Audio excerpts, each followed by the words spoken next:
Welcome back to the channel. Let's review another WNBA opener. This time, the season opener of the Washington Mystics against the reigning Eastern Conference champions, the New York Liberty. The Liberty won this one, but it was a nail biter and it was a really disappointing, ugly win. After how they lost in the finals, getting completely dominated by the Las Vegas Aces, you'd think they would come out this season with a vengeance, especially against a team like the Mystics that is very open about starting a rebuild, with their franchise player Elena Delle Donne deciding not to return. But you didn't get that at all. Literally from the tip, there was poor execution. The Liberty won the tip, and Courtney Vandersloot tried to pass it to Stewie for a quick layup that was way too strong, and Stewie couldn't corral it. And that really set the tone for how the rest of the game would go. The talent discrepancy between these two teams is so large that it wouldn't have even taken outstanding play for the Liberty to take commanding lead to start, but they came out so flat that it let the Mystics get comfortable. Shakira Austin was just outstanding in this game. I've loved her since her rookie year, just the tenacity and defensive skill and willingness that she brings. She missed a lot of last season, and you could tell she came into this game ready to pick up where she left off. She got an early block on Stewie in the first, and along with Brittany Sykes, they made it really difficult for the Liberty to get to their spots. The Liberty had this play that they ran multiple times in the first quarter where they would get the ball out to Laney in the corner and then pass it to Courtney Vandersloot in the dunker spot. And the Mystics disrupted it two separate times, and then the Liberty eventually scored on it, but they had to reset before they could get the look that they wanted. So the Mystics really made them work hard for the shots in the paint that they wanted, and you could tell the Mystics were really prepared for their offense.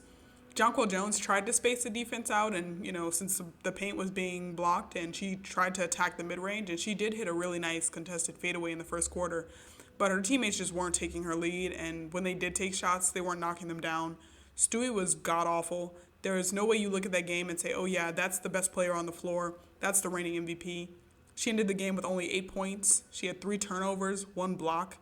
That is one of the worst games I've ever seen her play, and I've been watching Stewie since she was in college.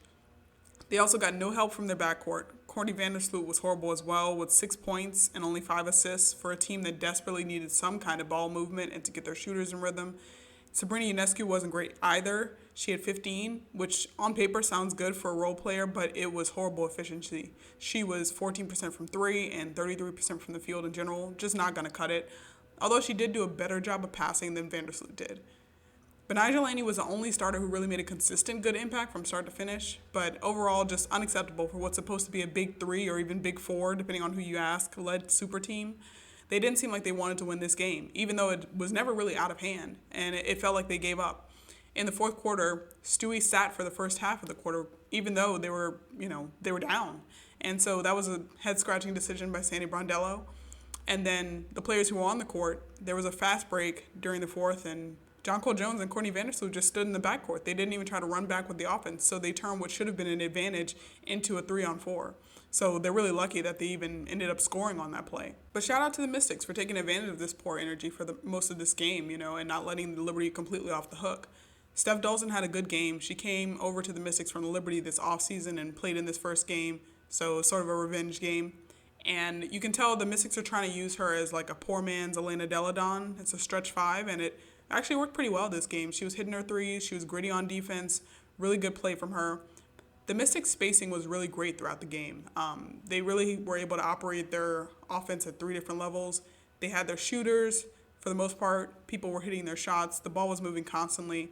Whereas the Liberty didn't score any points at all in transition through 3 quarters, the Mystics were feasting off of fast breaks, off turnovers, lots of active hands. Shakira Austin had a few great blocks, and Brittany Sykes was just her usual all-defensive self, locking down whoever was in front of her and forcing live ball turnovers. And it wasn't just those two. Like, the entire team was hustling and playing hard tonight. Aaliyah Edwards, their rookie, sacrificed her body for an offensive rebound that was in the middle of a crowd in the fourth quarter, despite the fact that they were actually up at the time. So that was really great energy play from her. Carly Samuelson had a steal, and then she also had took a really hard charge in the fourth quarter. That was really clutch. Steph Dolson took a hard foul in the paint. Ariel Atkins was diving for loose balls. Just a relentless team effort. So a lot of credit to Coach Eric Thibault for having his team playing with that energy from start to finish. But as expected, the lack of offense ended up being the reason that they lost this game just by a hair. At the very end, they had the chance to take the lead with 30 seconds left, and Dolson missed a pretty open 3. And then Shakira Austin corralled the rebound, but she just couldn't make the putback layup. So my heart really broke for Austin because she played such an amazing game up to that point, and you could see this game that she was trying to assert herself more on offense this season and become more of a two-way player. So that was a really tough one. Brittany Sykes was cooking Courtney Vandersloot in the paint all night, and Ariel Atkins made some great shots once she got comfortable, partially due to the Liberty's awful defense. But it took her a while. So, it's not like the Mystics had nothing. They led for a lot of this game, but they do need more consistent offense, and they need people to get started early. Carly Samuelson didn't provide enough. She's a player who's been on a different team every year of her career, and you really could see why in this game. She was 1 of 6 from 3 with 3 turnovers, and that's just not enough. She has to be better if she wants to be back on this team next year. Aaliyah Edwards, the rookie, she struggled to make her layups as well. That's pretty expected as a rookie, so I'll give her some time. But even at UConn, she wasn't the most consistent offensive player, but she certainly could, have games where she really was very strong. So we'll see. Maybe it's just, she needs time to adjust here. I think Mystic fans are probably excited that their team was so competitive and played together, but, ultimately this team looks about what we'd expect. A young, scrappy team with pretty low expectations, but they seem like they'll be fun to watch, and that's really great. For the Liberty, this is a wake-up call if the finals beatdown wasn't. I've said in my previous video on the Liberty that I don't believe in this team as currently constructed as a championship-level team, but there's no reason for them to look this bad. Sandy Brondello has a lot of work to do. They'll play the Indiana Fever tonight, a young team having some struggles, and they should respond by absolutely dominating them.